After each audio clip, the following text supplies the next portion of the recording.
Welcome back to Valley News Now. As promised, we're back. We're with Eric Moon. Eric, how are you, my friend? I'm doing great. How about you, Adam? Great to see you. Doing well.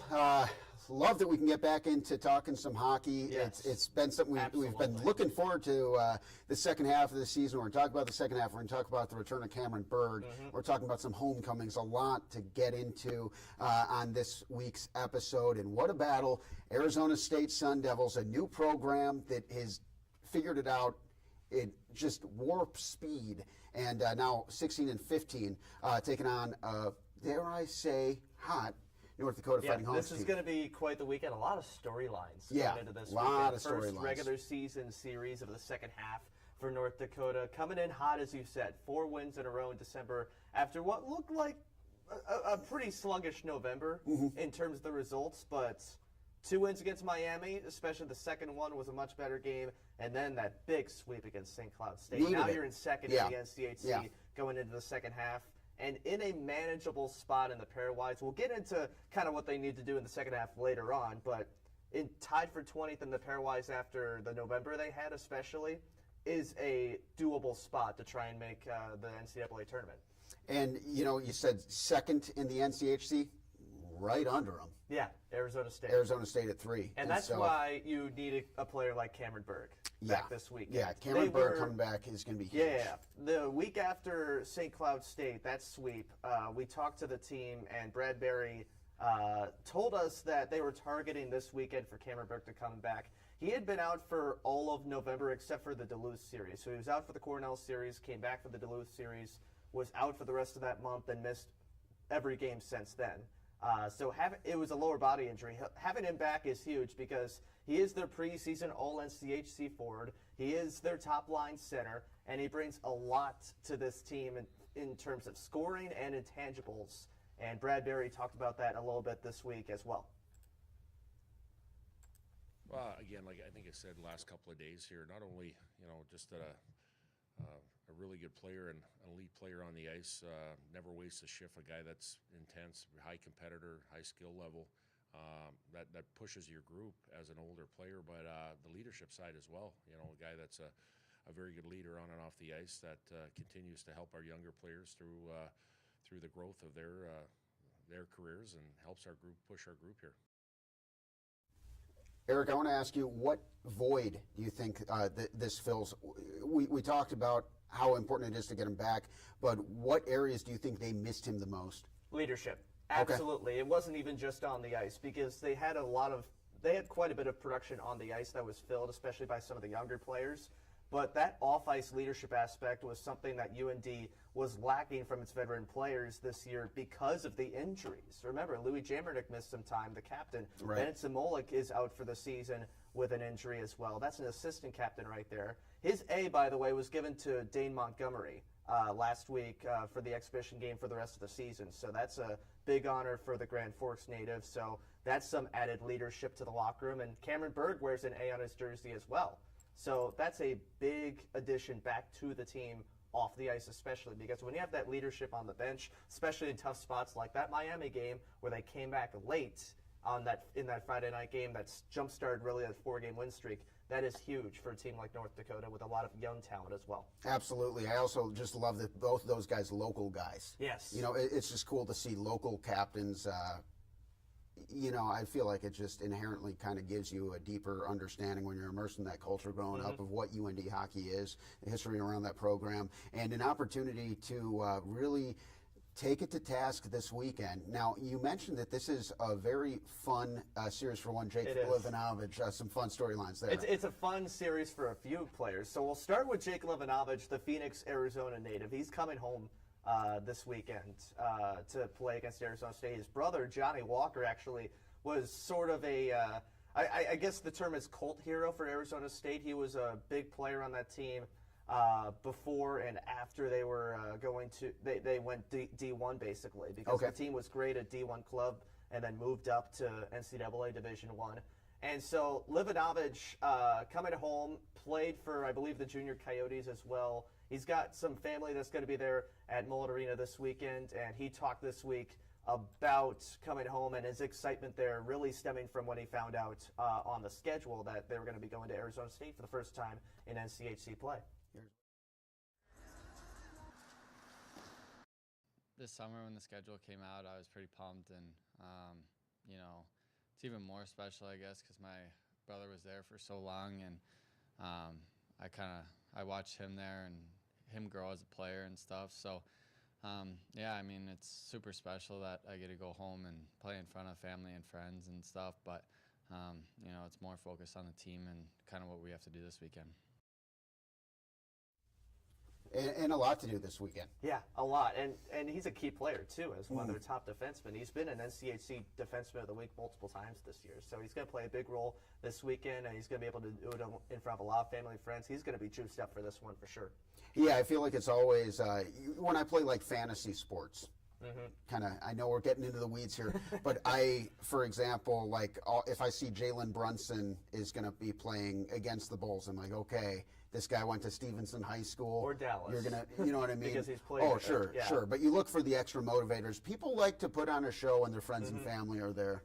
Absolutely, and he's not the only one this weekend either. TJ Semptimphelter, one of UND's goalies, right? He played at Arizona State the last 2 seasons. I remember when the transfer news broke. Yeah, he transferred to UND in the offseason. Now he gets to return to Tempe for the first time since he played at Arizona State. So he's got a little bit extra going into this weekend as well. And he's been a good goalie for UND, and we didn't get to talk to him this week, but we did talk to Captain Louis Jamernick, and he had some interesting comments on TJ's mindset coming into this weekend, which is kind of similar to Jake Livanovich, where it's a business trip, but there's certainly something a little bit extra there going back to Arizona.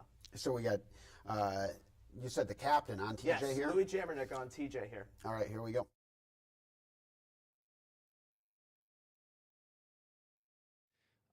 You know, he enjoyed his time there, but he's definitely got a chip on his shoulder and wants to prove his former coach and teammates wrong, you know, about leaving there. But he's very excited. I've seen a whole other level of focus from him this week, and he's very, very excited. So dialed in. Dialed in, yeah. Dialed in. And it's an interesting perspective. We got both Louis Jamernick's perspectives and Jake Livanovich's perspectives on what TJ's mindset is going into this week. And that's always an interesting conversation when you talk about that with goaltenders.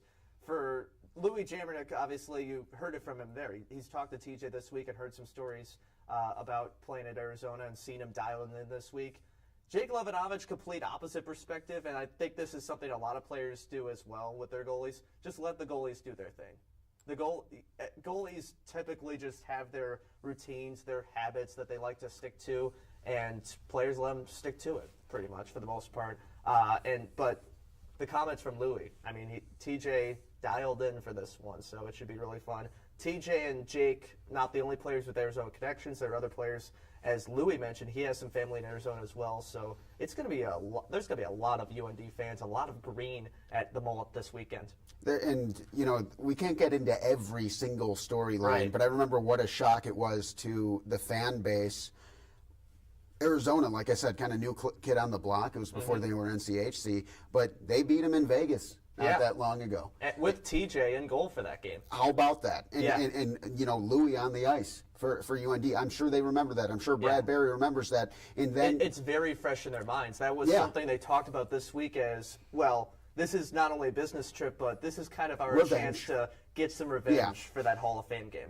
And I think that it's also just like the two antitheses, because you have two very powerful programs, but one is this new splashy desert team, and I actually am friends with another journalist who covered Arizona State back when they were a club team. Yeah. And I remember she would just talk my ear off. She was one of the hockey beat reporters about, hey, this team's really, really good for a club team. They're going to make it. They're going to make it. And I remember circling back with her a few years later, like, hey, you called it. And they're the real deal. They earned Arizona State absolutely earned their invitation to the NCAA. Oh, absolutely. And then they earned it to the NCHC. Yeah. And they're a formidable team. They're a team that wants to be there when the final battles go down. They want to be there deep into the spring. They're up there with the best of the best right now. North Dakota 14 in the USCHO rankings. Arizona State 16 right now. So pretty much neck and neck there. And that's part of what the NCHC is. And this is a matchup that really, for UND, kind of jump starts them in the second half. Absolutely. If we're talking about like how important these games are. North Dakota tied for 20th in the pairwise rankings right now. That's not where you want to be, but at this point in the season, with a lot of NCHC games left, this is doable if UND can win enough games. And it's going to be quite the challenge. And Bradbury talked this week about that 1-0 attitude. Basically, not worried about, like, you got to win how many games in the pairwise. You got to go 1-0 every game. It's a cliche, but it's important to think that way. And Louis and Jake also talked about the second half and the importance of starting off quickly against an elite team as well, like Arizona State. Here's some second half thoughts. I think it shows what type of team you are, the way you play in the second half, right? And first half is behind you, and I think this is kind of where real hockey starts, and teams are making pushes for the NCAA tournament and stuff, and we got to be ready for everybody's best no matter what, and we got to come ready to play our best every single night. Second half of the year is playoff hockey now, so I think it'll be great to see where everybody's at, matching up against each other, and it'll be exciting.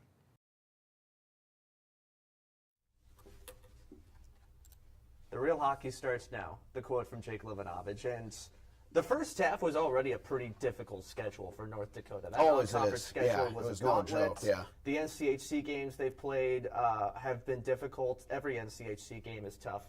But when you look at the schedule they have to start the second half, really up until mid to late February, it is a gauntlet. And huge point opportunities for the pairwise, as you see kind of the first part of the schedule here.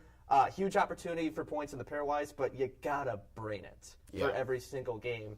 And look at Arizona State at the top there, third in the NCHC right now. North Dakota second, and then Western Michigan right after that. It's a round robin essentially. The first 2 weekends out of the break here, with the top two of the top three teams in the NCHC, and you're the second place team. It's an extremely difficult stretch. You get a week off there, but then you go back to St. Cloud State, and anything can happen there. St. Cloud State still ranked ahead of UND right now, but UND sweeped them. Now we'll see what happens at St. Cloud, Colorado College after that, then Denver. And it's weird to say that it kind of backs off a little bit for the Duluth series in late February there. So that's a little weird to say, but it's the gauntlet. Well, it's the task at hand. This is what these players signed up for, and now it's time to battle. And, you know, we've seen year in and year out that team gets hot at the right time. Yeah. And all of a sudden you have these Davids emerging in a sea of Goliaths. And, Bradbury, if I had a nickel for every time I've heard him use the word gauntlet, I'd be a very rich man. But he's absolutely right. So last thing I'm going to ask you before we get out of here is just give me your 3 X factors on the series. Yeah, so TJ's got to be great. Okay. He's always a big factor. Absolutely. Quick start, get your legs under you. You know, that's something I asked the team about this week, and it's going to be a longer trip, longer flight for them than you would normally think for an NCHC game, going all the way to Arizona. Yeah. Yep. They flew out there yesterday and have a practice in, so they've got their legs under them, but playing a road game against a tough Arizona State team in Tempe is going to be really tough to get that quick start, and that's something that UND struggled at times with earlier this year. In December, they've done a really good job of that, especially against St. Cloud State. And then you just got to keep pushing on that forecheck. Play a North game, as Bradbury says, that third X factor. They got to play their game, and they got to play hard the whole season, the rest of the way. Play playoff hockey, tight checking, get pucks to the net.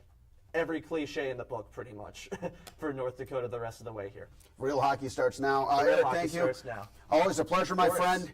And that's it for Valley News Now today. We'll be back Monday. Plenty of action coming up on the shows. 4 o'clock. And I got one more thing on UND here. 9:06 puck drop tonight. Late night for the Friday game. In the desert. It is nationally televised as Love well that. on CBS Sports Network. Oh, my goodness. 6 o'clock start on Saturday as well. So a bit of a unique weekend as well. I love that because now I'm going to be able to have a little appointment television followed by appointment television. There you go.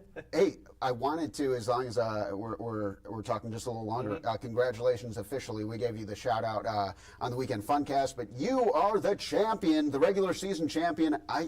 I got some tricks up my sleeve for the playoffs, but you are the Pick'em champion. 81% clip fantastic, very efficient, and well-earned pick-and-pool champion. I just for kept Valley getting News Live. picks right. That was pretty much it. That was the game plan? That was the game plan. Yeah. Just get the picks right. Get the picks right. Well, who do you got tonight? With Texas and Ohio State. I know that's college. Ohio but State. Okay. I'm going Yeah. Texas.